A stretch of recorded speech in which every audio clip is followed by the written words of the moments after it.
வணக்கம். ஒரு மணி செய்திகளை வழங்குவதற்காக நான் அபிநயா. முதலில் தலைப்புச் செய்திகளை பார்க்கலாம்.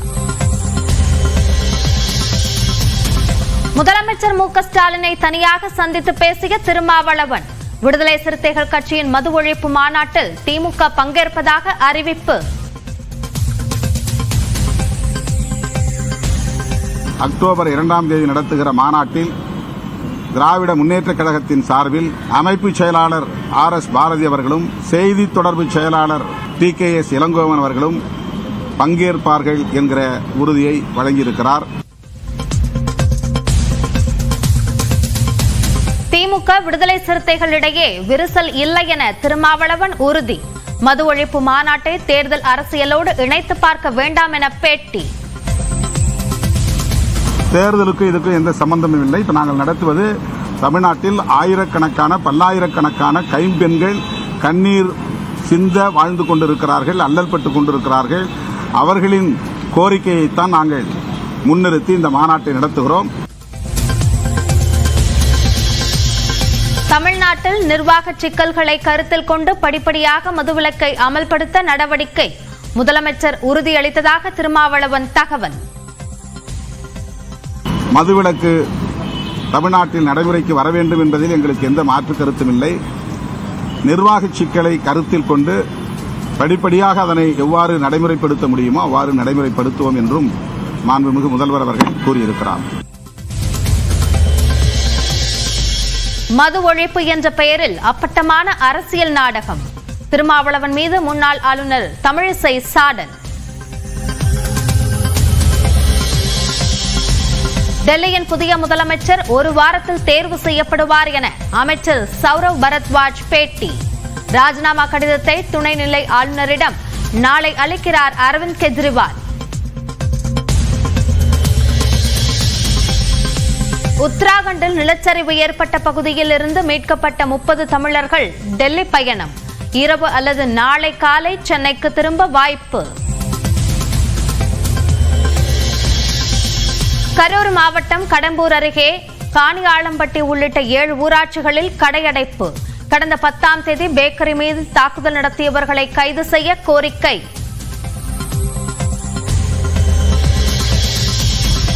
ஓணத்தையொட்டி கன்னியாகுமரியில் குவிந்த கேரள சுற்றுலா பயணிகள். 2 கிலோமீட்டர் தூரம் வரிசையில் நின்று விவேகானந்தர் நினைவு மண்டபத்திற்கு படகு பயணம்.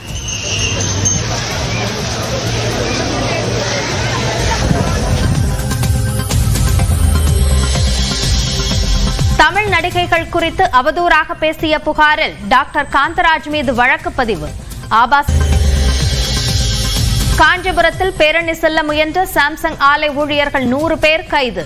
சுங்குவார் சத்திரத்தில் உள்ள ஆலையில் 7 நாட்களாக வேலைநிறுத்தம் நடக்கும் நிலையில் பேரணி செல்ல முயற்சி. புதுச்சேரியில் சிறுமியை பாலியல் வன்கொடுமை செய்து கொலை செய்த வழக்கில் கைதானவர் தற்கொலை. காலாப்பட்டு மத்திய சிறையில் உள்ள கழிவறையில் தூக்கில் தொங்கினார். ஆந்திராவில் விசாரணை என்ற பெயரில் நடிகை காதம்பரி ஜீத்வானியை துன்புறுத்தியதாக புகார். 3 IPS அதிகாரிகள் பணியிடை நீக்கம்.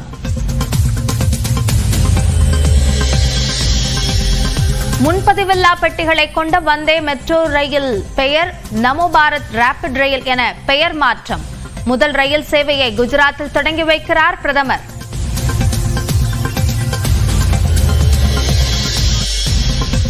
சர்ச்சைக்குரிய சமூக வலைதள பதிவை கண்டித்து கர்நாடகாவின் மங்களூருவில் இந்து அமைப்பினர் போராட்டம். காவலர்களுடன் தள்ளுமுள்ளுவில் ஈடுபட்டதால் பதற்றம்.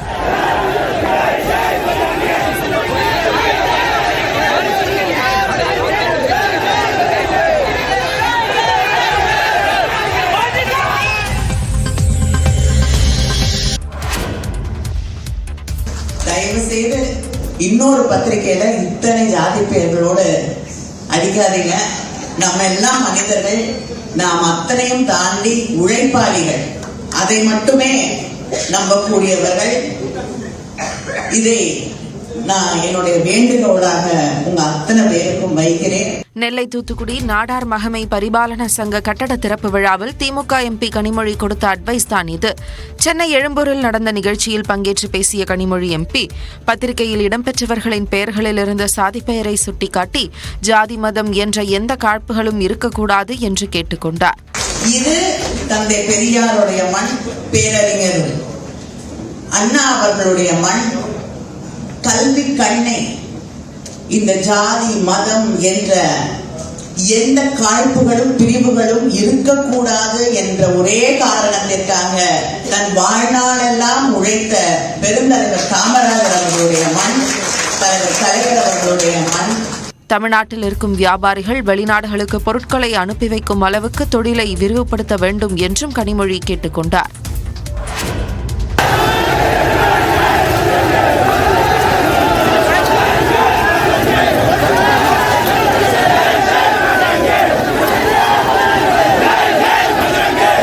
கர்நாடகாவில் சில இந்து அமைப்புகள் நடத்திய போராட்டத்தால் அப்பகுதியே போர்க்களம் போல் காட்சியளித்தது. துறைமுக நகரமான மங்களூருவில் பண்ட்வால் பகுதியில் இன்று காலை திரண்ட விஸ்வ இந்து பரிஷத் மற்றும் பஜ்ரங் தள் அமைப்புகளின் தொண்டர்கள் முழக்கங்களை எழுப்பினர்.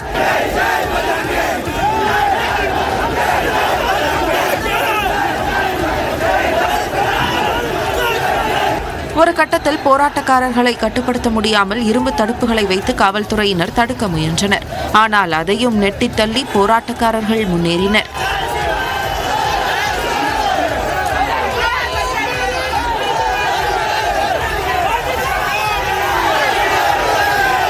மிலாது நபி நெருங்கும் நிலையில் சமூக வலைதளத்தில் உள்ளூரில் யாரோ பதிவிட்ட தகவலே இந்து அமைப்புகள் கொதிப்படைய காரணம் என கூறும் காவல்துறையினர் அது எத்தகைய பதிவு என்பதை கூற மறுத்துவிட்டனர்.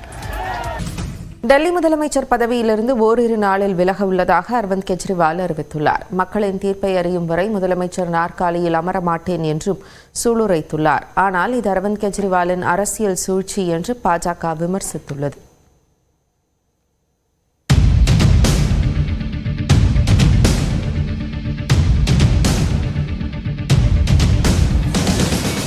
மதுபான கொள்கை வழக்கில் முறைகேடு நடந்ததாக கடந்த மார்ச் 21ஆம் தேதி டெல்லி முதலமைச்சர் அரவிந்த் கெஜ்ரிவாலை அமலாக்கத்துறை கைது செய்தது. அந்த வழக்கில் அவருக்கு ஜாமீன் வழங்கப்பட்ட நிலையில் சிறையிலிருந்து வெளியே வருவதற்கு முன்பே அதே வழக்கில் சிபிஐ கைது நடவடிக்கையை மேற்கொண்டது. இந்த வழக்கிலும் கடந்த 13ஆம் தேதி உச்சநீதிமன்றம் ஜாமீன் வழங்கியது. சிறையிலிருந்து வெளியே வந்த அவர் டெல்லியில் கட்சி தொண்டர்கள் மத்தியில் உரையாற்றினார். அப்போது தான் நிரபராதி என்றால் மக்கள் வாக்களித்து தேர்வு செய்த பின்பே முதலமைச்சர் நாற்காலியில் மீண்டும் அமர்வேன் என சூளுரைத்தார். जेल में डाल दोगे कहोगे इस्तीफा दे।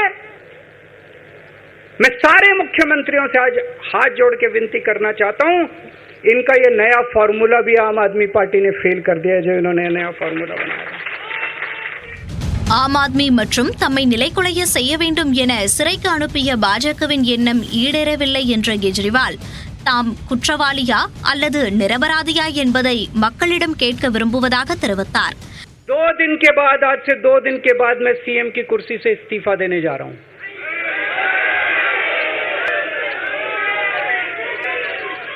और मैं तब तक सीएम की कुर्सी पे नहीं बैठूंगा जब तक जनता अपना फैसला ना सुना दे.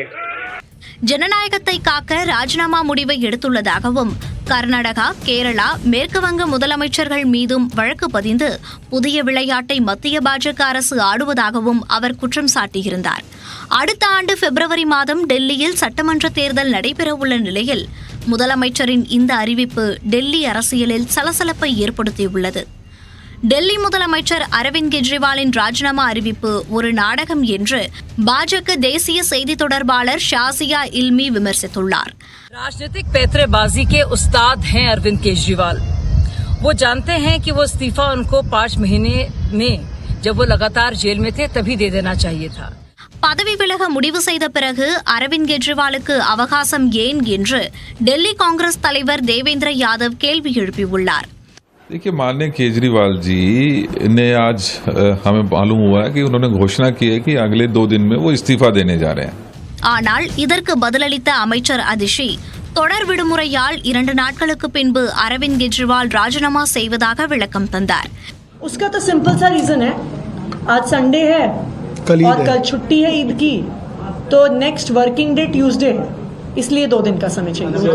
जनता क्योंकि இதற்கிடையே டெல்லியின் அடுத்த முதலமைச்சராக அமைச்சர் அதிஷி நியமிக்கப்பட வாய்ப்புள்ளதாக தகவல் வெளியாகியுள்ளது. ஓரிரு நாட்களில் ஆம் ஆத்மி எம்எல்ஏக்கள் கூட்டத்தை நடத்தி முதலமைச்சரை தேர்வு செய்ய உள்ளதாக அரவிந்த் கெஜ்ரிவால் கூறியிருந்தார். இதில் அமைச்சர்கள் அதிஷி, சௌரப் பரத்வாஜுக்கு அதிக வாய்ப்பு உள்ளதாக தகவல்கள் தெரிவிக்கின்றன. ஆம் ஆத்மியின் மூத்த தலைவர்களும் அமைச்சர்களுமான கைலாஷ் கெலாட், கோபால் ராய் ஆகியோரின் பெயர்களையும் அக்கட்சி பரிசீலித்து வருவதாக கூறப்படுகிறது. இதற்கிடையே தனது மனைவி சுனிதா கெஜ்ரிவாலை அடுத்த முதலமைச்சராக கெஜ்ரிவால் திட்டமிட்டுள்ளதாக பாஜக தரப்பில் விமர்சனங்கள் எழுந்துள்ளன.